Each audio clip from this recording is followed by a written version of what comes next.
Welcome back, everyone. This is Recover Alaska's First Taste, a monthly series normalizing sober and sober curious lifestyles through candid conversations and taste testing mocktails handcrafted by bartenders who can make more than just a cocktail. I am your host, Justin Williams from Justin's Alaska Eats. I'm so happy to be back, continuing season 2 with our guest, Delphine and Miss Christina, and our bartender, Maria. Why don't we go around and reintroduce ourselves really quick, just in case they missed the last episode? Christina? Koyana, Goodish cheese. Thank you so much for having me. My name is Christina Love. My pronouns are she and her. From Igigik, raised in Chitna, coming to you today from the beautiful Ak and Takukwan of the Tlingit Nation. I work as a senior specialist for the Alaska Network on Domestic Violence and Sexual Assault. My position focuses on intersectionality with a primary focus on substance use, mental health, and trauma. And really just a really easy way of saying it is trauma and then all the ways that we survive trauma.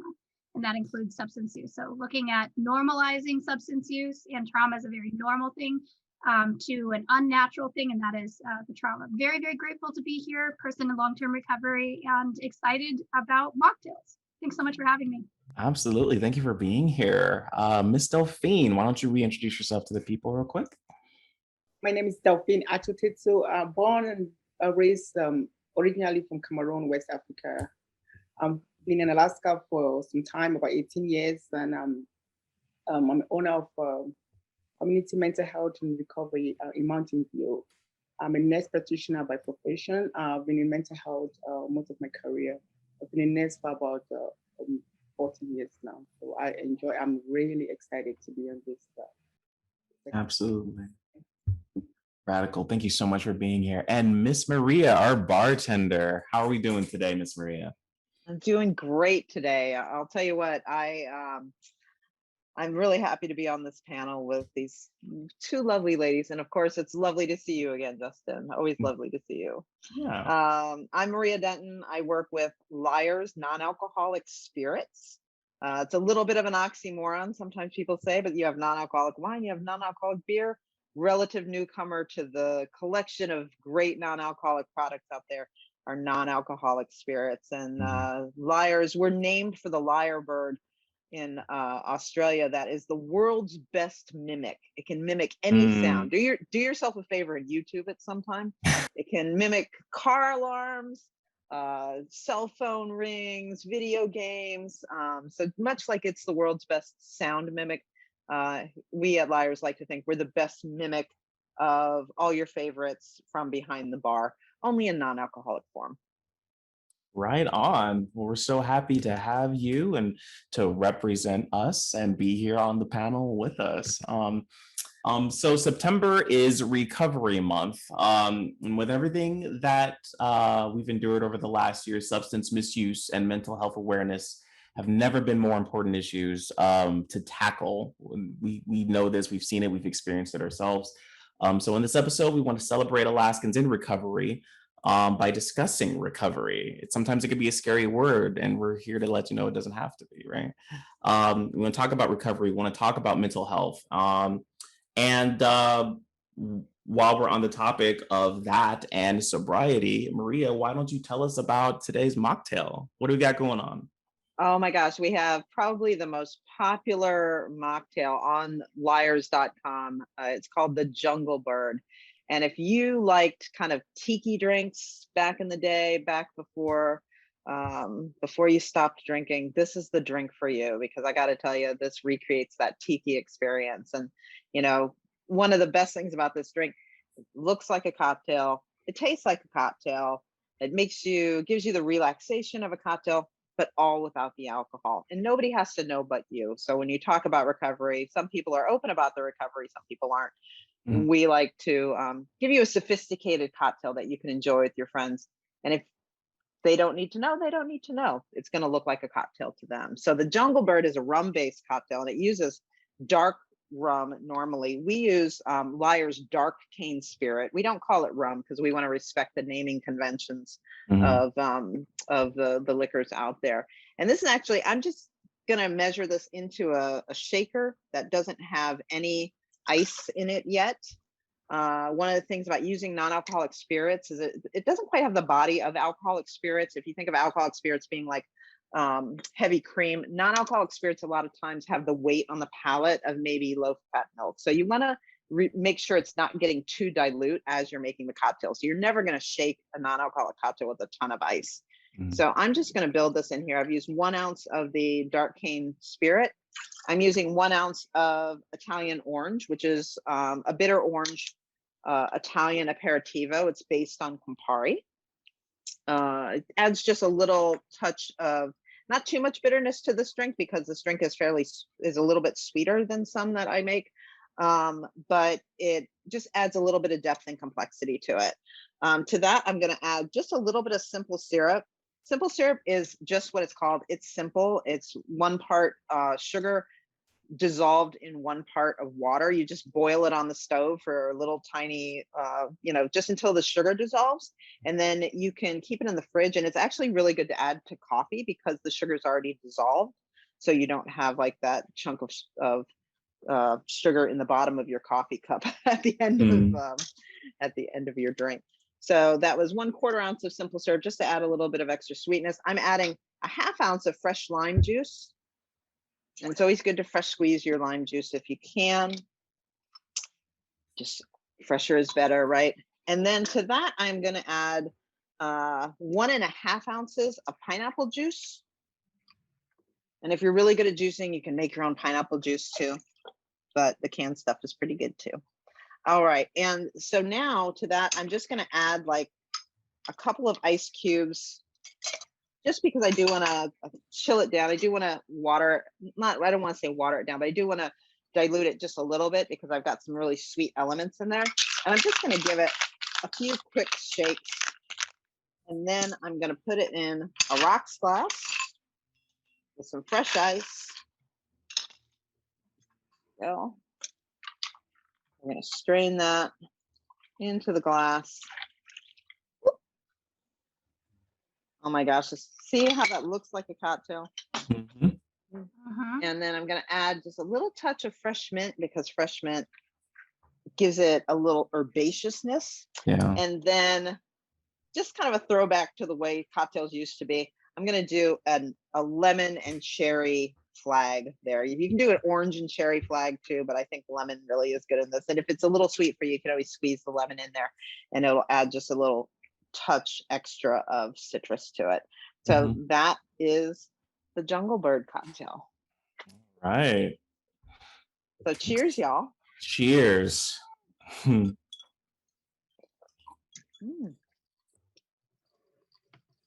Wow. That's a party in a glass. Yeah, this is a problem. This is delicious. You said herbaceousness. It's got a lot of justness in here. Yeah. A lot of things are happening here. It is delicious. Yeah. Absolutely. That pineapple juice hits so hard. I love it. Pineapple and pineapple flavored anything is like, next to kiwi, I would say like pineapple's like my favorite, Nice. With the fresh lime. Yep. Yeah, it's I was a bartender for a good number of years, and if it was a rum drink but you didn't know how to make it, you just pretty much added every citrus you could think of, and you added rum, and if you wanted to, you could make it red. This one we didn't make it red, but I think the dark cane spirit, because it is that dark rum style, has flavors of molasses and kind of a little bit of that that burnt sugar kind of flavor to it, as well as some spice, like some oak spice. I think it just really comes through in the drink. Yeah. Sophisticated cocktail. Just because you're not drinking doesn't mean you don't deserve a sophisticated cocktail. I always love to say that, because people forget that you deserve a great cocktail even if you're not drinking. Absolutely. You have those same like relaxing components, right? Like you are like, I mean, I think about like all the different rituals that we have for coffee, for tea, and how many rituals there are for substance use or for addiction, or and and if drinking is your thing or was your thing, then this is, I mean, just the act of like making it, like I'm doing this thing, I'm making it for myself, and it is really relaxing. Mhm. Yeah, really delicious. I have a friend who's an ex-smoker, cigarette smoker, and she says it's like she can't believe how many times she touches her face because she's used to holding the cigarette up to her face. And she's like, if I could just have something that would give me that same feeling. Well, Mhm. I couldn't help her with that, but I can definitely help somebody with a cocktail, because when you're holding a cocktail in your hand, you know you're gonna, it's the start of a good time, right? It's the start of Mhm. good conversation, and it gives you a little bit of relaxation too. Yeah.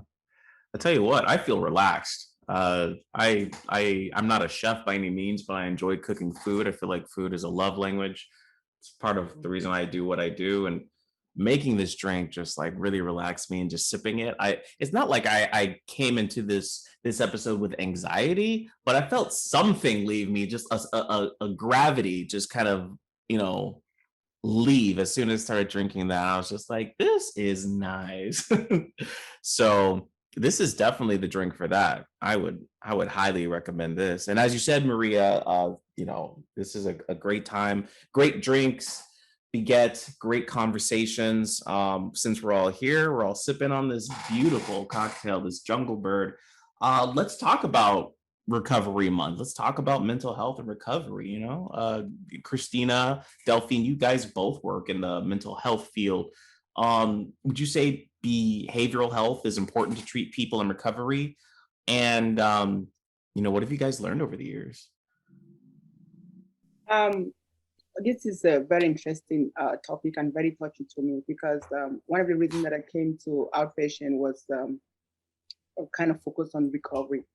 And what I've learned along the years, being working in this field, is that people have some kind of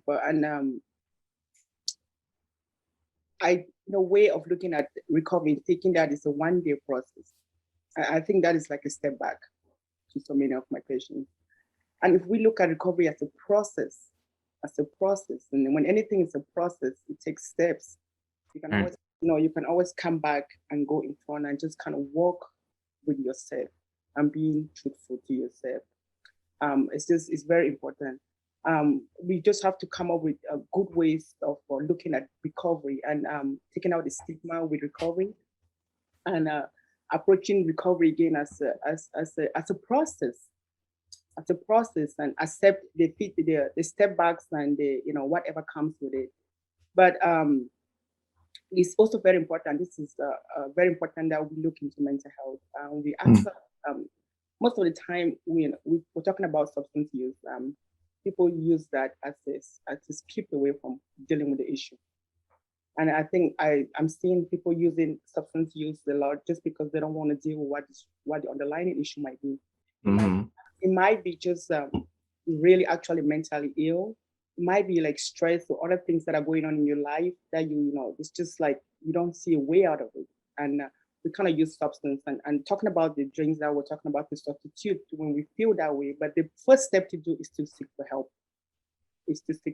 And get out the barriers and seek for help. I know we are really having issues sometimes with outpatients getting to programs that can really help us, but there are good programs like Recovery Alaska. We're talking about programs out there that we can go seek for help, and stigmas out there. Right. Need to learn about to get away the stigma and go seek for help and start the process of recovery. Again, recovery is the process. Thank you, Delphine. Yeah, it is a process. Treatment is not recovery. When we look at it is a thing that can get people into recovery. There are so many different models of addiction, and there's so many different pathways to recovery. So people are most familiar maybe with the moral model of addiction, and that's one that we in the movement, that work in this field have been working to fight against for a really long time. And that's just this idea that that people who struggle with substances are morally bad, that they are broken. Delphine said that, and the way that we talk about substance use and addiction is that it is a very normal reaction. And our research shows that when people have different options, they turn to that. When they're presented with different options for, looking at their anxiety, looking at their stress, their trauma, and some of those, we have a lot of science that shows us that it isn't even just first generation, like historical trauma, generational trauma, that we live in a world that is pretty violent. There are lots of different ways that we experience that violence and oppression, and that the number of people who struggle with mental health issues is pretty significant, really, really significant. And then there isn't really an other. Like, we often think about like it's those people that are struggling, but our studies show that a lot of people, who are also working in the mental health world, who are also working in the substance use world, who are bartenders, who are realtors, who are business owners, that there are a lot of people that are struggling with those. So it's really working to normalize how many people are struggling, and to give education about all the different pathways that are out there. That treatment is an option, inpatient, outpatient, peer support, but also reconnecting to your community, reconnecting to your culture. There are many types of ways to heal. And I think that's one of the most important messages, is that recovery is possible, and it's possible for each and every person at any time. And if we come up against that, if you have somebody in your life that you think that they can't, or if you're a professional working in this and you come up against that is our internal work, that for every person and this is something that everybody can do, is that we hold hope for people until they can hold it for themselves, that we believe in our human ability to overcome whatever is in front of us. I think that's marvelous. Thank you so much for your guys' insight on that. And I wanted to ask another question too, because addiction, for me, like for all of us, it hits home in some way, from a professional perspective, from a personal perspective. And for me, I've seen it destroy lives up close. And, Delphine, you were talking about stigmas. I kind of feel like from what I've seen, if you're in the midst of supporting your addiction, people will look at you and you're frowned upon, right?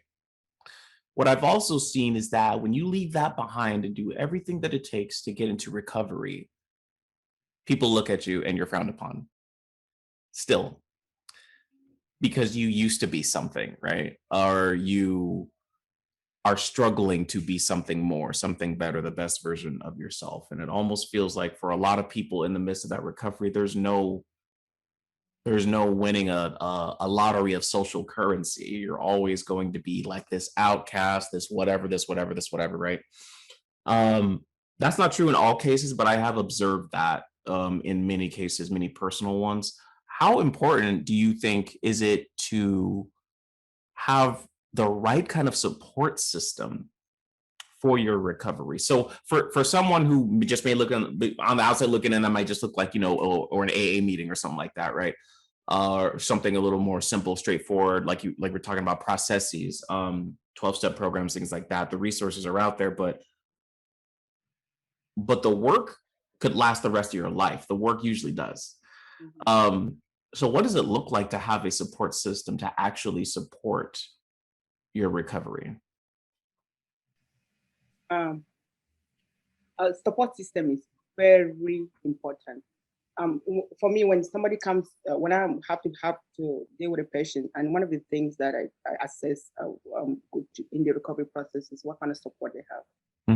And you find out that the ones that have some kind of support, it might be, I know where we come from culturally, it's like a Black people thing. We believe in church.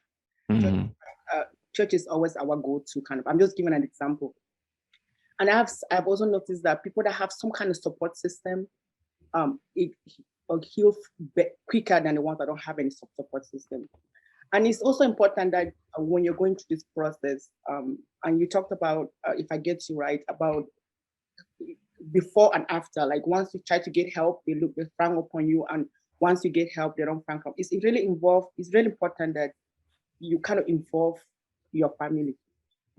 What system that you have, kind of like, they might not join you right away, or the people that surround you, but talking and try to involve them in your recovery process is actually really good. And some of them might fall apart and be like, I don't want to do that. But I said once you get the support and you get the help to the recovery process, they might see the best out of it and they might join you. But a self-confidence, building your self-confidence that this is going to help you, and getting them involved in the process is also very important. As I said, I always assess my patients the support system, and I hold that support system with them. Especially if it's a positive support system that maybe there might be somewhere that is safe, it's a sober place, and they can do well. I kind of support them with the support system. Okay, these are the people you have in your life. These are the people that are supporting you to go through this route. Believe in this and let's do this. So that's just the approach. But support system is very critical. It might be church, it might be any support system. And we really do believe in church, for where I come from. So, and sometimes those spiritual things might interfere with the recovery process, but you have to assess that too from a professional and see if that's going to affect the recovery process. But talking to your support system about the process of going through recovery is very important.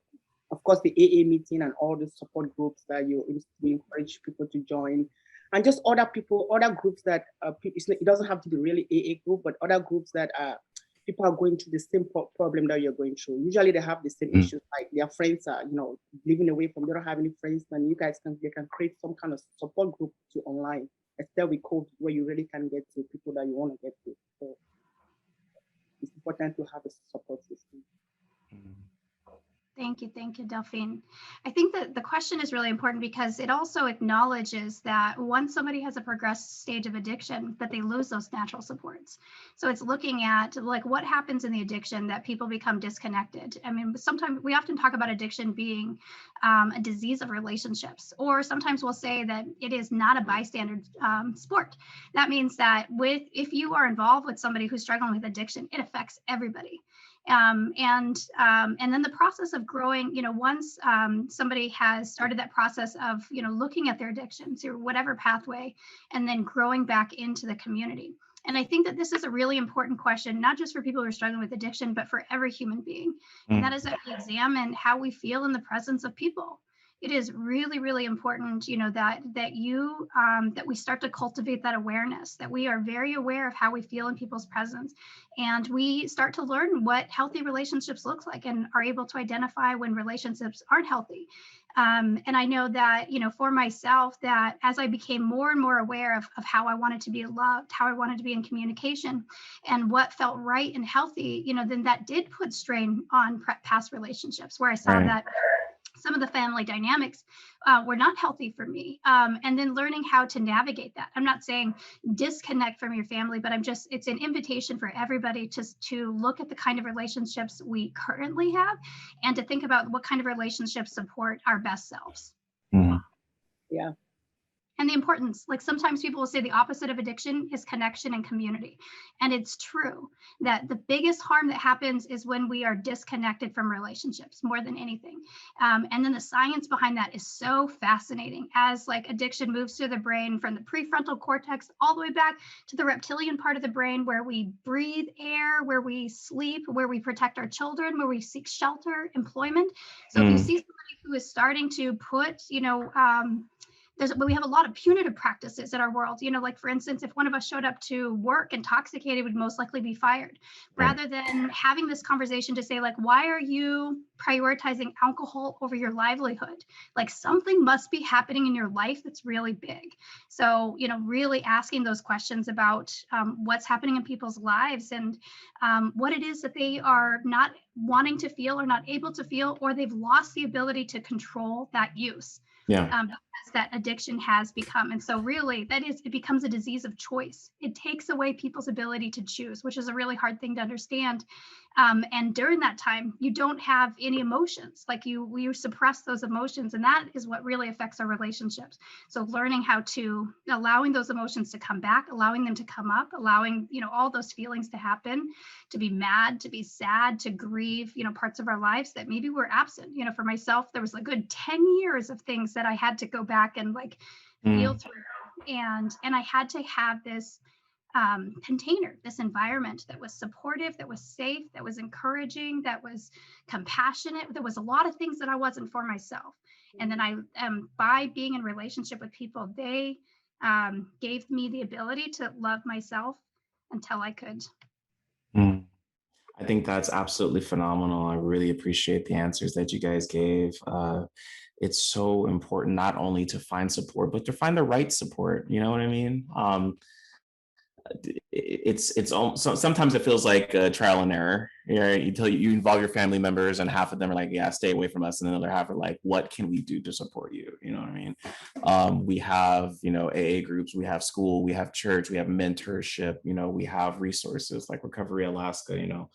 Um, I think it's absolutely phenomenal, and yeah, it's scary to see someone struggle with that, because the addiction process is hard, recovery is hard, and it feels impossible.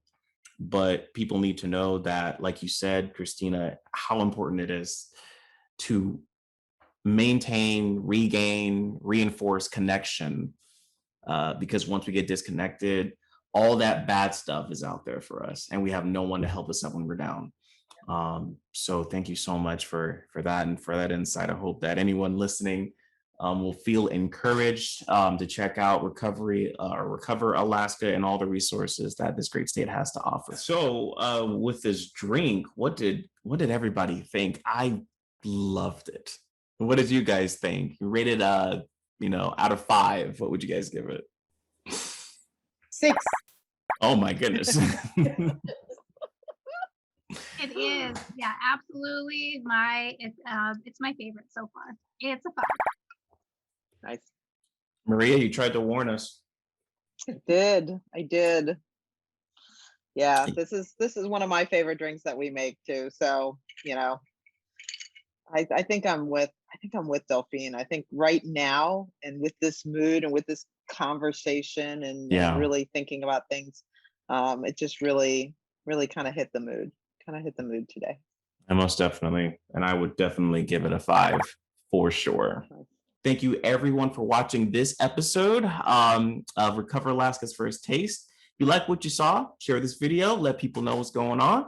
And don't forget to visit liars.com and their social media pages for more drinks like this. Join us next month for another episode where we chat about current events and rate another zero proof drink. And we'll see you next time.